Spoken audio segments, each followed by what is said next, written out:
નમસ્કાર, weather analysis સાથે હું છું પાયલ અને ગુજરાતમાં ફરી એકવાર વરસાદની આગાહી અને વરસાદની આગાહી કરતાં પણ વધારે વાવાઝોડું એટલે કે સુપર અલ નીનોની અસર કેટલી છે, અરબી સમુદ્રમાં બનેલું વાવાઝોડું કેટલું નજીક એટલે કે એ વાવાઝોડા સુધી પહોંચે છે કે કેમ, બંગાળની ખાડીમાં બનેલી સિસ્ટમ કેટલી મજબૂત થાય છે, વિસ્તારથી આ વિષય પર વાત કરીશું। અત્યારે તમે જુઓ કે વિંડીના માધ્યમથી આપણે જોઈએ તો જે સિસ્ટમ બની હતી એ સિસ્ટમ વધારે ને વધારે મજબૂત થતી દેખાઈ રહી છે। આજની તારીખ 19 અને આજે જુઓ તમે કે સિસ્ટમ જે છે લો પ્રેશર સુધી પહોંચે છે, ધીરે ધીરે દરિયાકાંઠાની નજીક આવે છે। જો એને હવાનું દબાણ પૂરતું મળે છે તો પછી એ વાવાઝોડું બને એવી સંભાવનાઓ છે। એટલે એ સિસ્ટમની અસર તમે જોતા હો તો તમને દેખાતું હશે કે અત્યારે તો ઘણી મજબૂત સિસ્ટમ છે।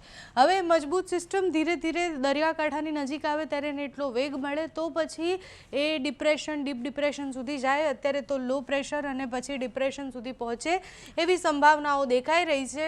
એનાથી આગળ જ્યારે દરિયાકાંઠાના વિસ્તાર સુધી પહોંચશે એટલે હજી તો અહીંયા એ સર્ક્યુલેશન સિસ્ટમ જે છે એ લો પ્રેશર સિસ્ટમ ત્યાં ફરી રહી છે, ધીરે ધીરે આગળ વધે, કેટલી ગતિથી આગળ વધે છે, દૂર જાય છે એ પણ જોવાનું। તમે જુઓ કે ધીરે ધીરે સિસ્ટમની અસરો ઓછી થતી દેખાય છે, એટલે એને પૂરતું વેગ નથી મળતું એવું દેખાઈ રહ્યું છે। એટલે હવે સંભવિત રીતના વાવાઝોડું બનશે કે કેમ એ મોટો પ્રશ્ન છે।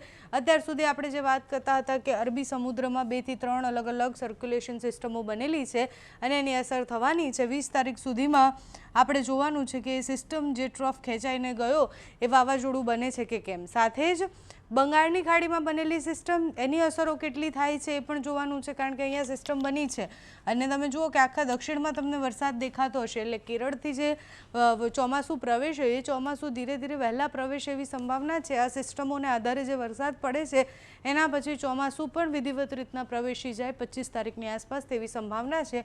ગુજરાતમાં આ બધાની વચ્ચે એટલે જ્યારે સિસ્ટમના ટ્રફ ખેંચાતા હશે, વેસ્ટર્ન ડિસ્ટર્બન્સ હશે, એ બધાની વચ્ચે ગુજરાતના અમુક વિસ્તારોમાં છૂટોછવાયો વરસાદ તમે જુઓ કે 21-22 તારીખની આસપાસ તમને દક્ષિણ ગુજરાતમાં વરસાદ દેખાશે। મુંબઈના દરિયાકાંઠાથી ધીરે ધીરે ટ્રફ ખેંચાઈને આવે છે, સૌરાષ્ટ્રમાં વરસાદ પડવાની સંભાવના છે। એટલે તમે જુઓ કે આ મહુવાથી લઈને આ બાજુ દેવભૂમિ દ્વારકા સુધીનો આખો જે પટ્ટો છે ત્યાં અમુક જગ્યાએ વરસાદ પડે તેવી સંભાવના છે।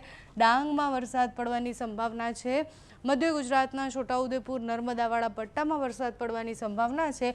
એટલે ઓવરઓલ તમે જુઓ કે 20 તારીખની આસપાસથી ગુજરાતમાં પણ એ વરસાદની અસરો દેખાશે। 23-24 તારીખ સુધી સંભવિત રીતના અસરો રહેવાની છે। વેસ્ટર્ન ડિસ્ટર્બન્સની આપણે વાત કરીએ તો વેસ્ટર્ન ડિસ્ટર્બન્સની સિસ્ટમ પણ પસાર થઈ રહી છે, એટલે એની અસરોને કારણે પણ ધીરે ધીરે ભારે પવન ફૂંકાય તેવી સંભાવનાઓ છે અને એટલે જ ગુજરાતમાં તમે જુઓ કે આખો જે ટ્રફ ખેંચાઈને આવ્યો છે એની અસરને કારણે વરસાદ પડશે। દક્ષિણના મોટાભાગના વિસ્તારોમાં ભારે વરસાદની આગાહી છે, અરબી સમુદ્રમાં એના પછી પણ હલચલ રહેવાની છે। એટલે બે જગ્યાએ અલગ અલગ સિસ્ટમમાંથી કઈ વાવાઝોડું બને છે એ પણ જોવાનું છે આગામી 2 દિવસમાં। એટલે 48 કલાકમાં ખબર પડશે કે વાવાઝોડું કેટલું મજબૂત બને છે, કઈ દિશા તરફ જાય છે અને વાવાઝોડું બને છે કે ફંટાઈ જાય છે। અત્યારે તો 21 તારીખથી લઈને 24 તારીખ સુધીમાં ગુજરાતના અનેક વિસ્તારોમાં વરસાદની સંભાવના છે। ગરમી ભયંકર પડતી રહેવાની છે, એનાથી રાહત નથી મળવાની। 1-2 ડિગ્રી તાપમાન ઓછું થાય એનાથી વધારે ગરમી ઓછી થાય તેવી સંભાવનાઓ નથી દેખાઈ રહી।